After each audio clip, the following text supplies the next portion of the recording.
came from what I guess, given Shami's comments, will be viewed as a serial crime scene.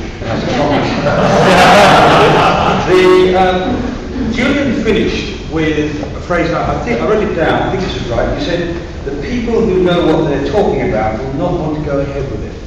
Reminds me of Adlai Stevenson. There was once upon a time a very gushy woman who heard Adlai Stevenson speak, and the end of a very good speech, she said, Mr. Stevenson, I cannot imagine any thinking person in the country won't vote for you. And he said, maybe, but we need a majority. and I'm afraid the same principle applies here. On that principle, Julian, we'll lose 600 to 10.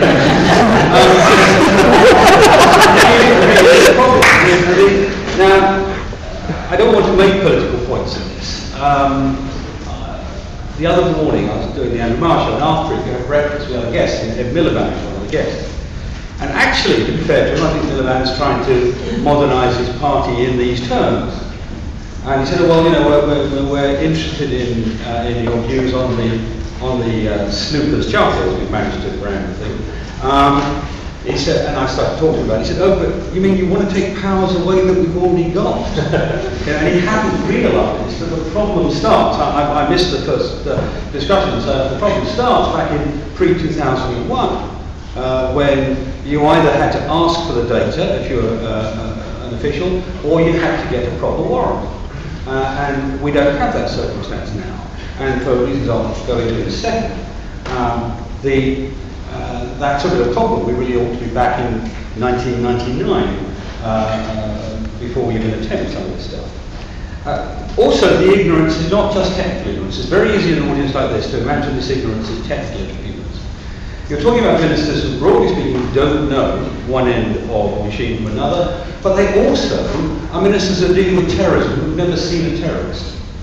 They've never dealt with a terrorist event.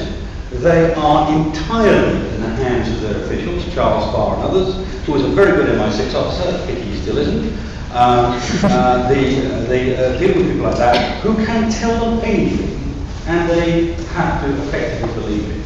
And that's really a very serious problem, because when you combine that with the sort of fear that has afflicted Western society since 9/11, it makes it incredibly difficult for a minister to resist the "you knew what I knew" minister, and if you do that, I cannot guarantee the safety of the British public. These are real phrases from real conversations. They're not psalm-free exercises. This is what they actually say to the ministers.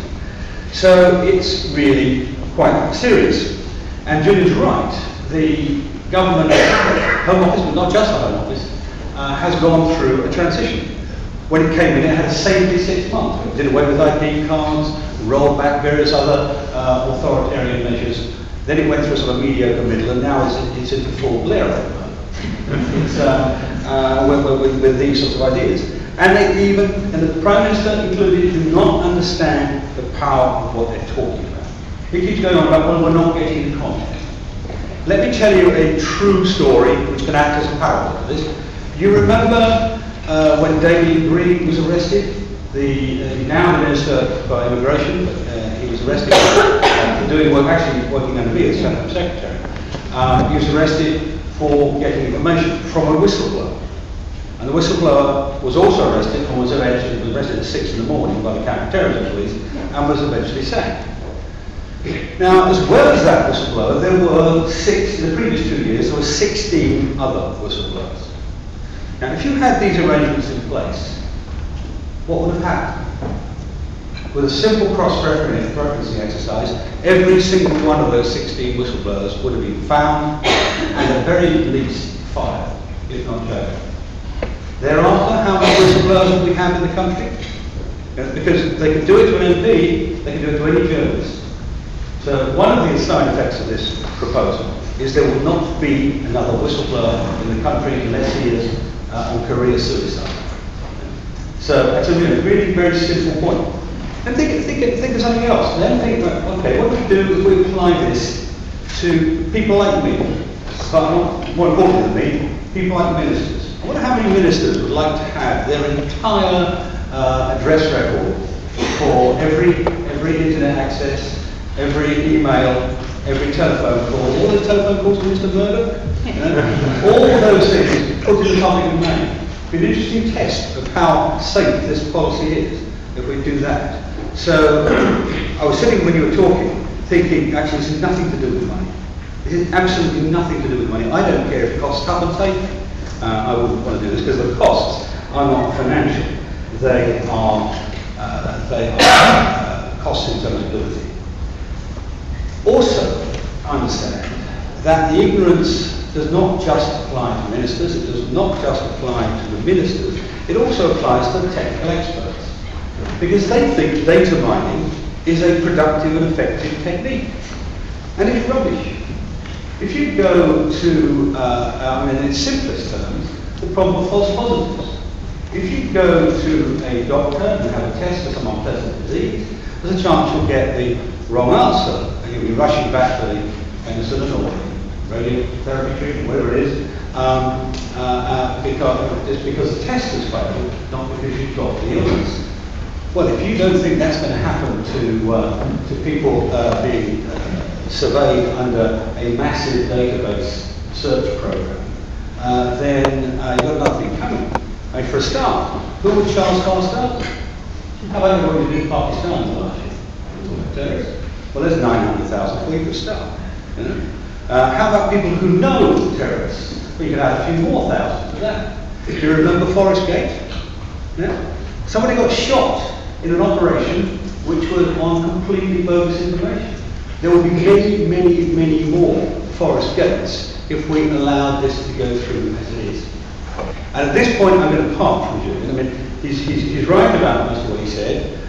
In fact, and I have to say this to you, by the way, there is no discussion in Parliament by party about people who care about this. The only person in his party in government who has an on the record, and this is managing the longer government, is Chris Hoon. Everybody else has been lackadaisical or wrong. Probably the only person in my party who's got a sort of good record on it is Ken Clark, and he's got that one on something else. So the simple thing is there's no party issue here. This is an issue of poor government, ignorance, and fear. And I want to, on that point, depart from Julie, because I actually think that putting this into draft will not solve it, because it assumes a certain direction. We need to go in completely the opposite direction. We need actually to take back powers that were given in RIPA in a big way. We need to take back all the unwarranted oversight powers, all of them. Leave none in place. Why? Because the government will say to you, and any government will say to you, that we got three oversight commissions over intelligence and surveillance and interception. They're known in the trades for three blind mice. They are useless. You look at the number of intrusions they've found. If you think that's all there have been in the last couple of decades, then you're touch gullible. So I would say here that this is an exercise which needs to be dealt with full on, not technical changes, needs to be resisted completely. Indeed, the direction of it should be the other way. And I say that as somebody who cares a great deal about security in this country, and I actually resent slightly the information which we had actually, and Shanley's staff and staff of other NGOs on this had a really difficult time at one point when it was sort of alluded that everybody who was involved in this campaign was somehow a friend of Al-Qaeda, was somehow a dupe of the terrorists. The dupes in this are the people proposing this thing, because it will waste vast quantities of resources. Vast efforts will go into this, which should go in other areas. So I'll finish really on that, because it just seems to me that we have to take this really rather more sternly than we have been talking about so far, at least as far as I'm hearing. And it won't be straightforward, because people will say, well, you're just being lackadaisical, you're being a couple of accuse us of being Luddites. We don't understand the problems. I will finish with one other, and it's this.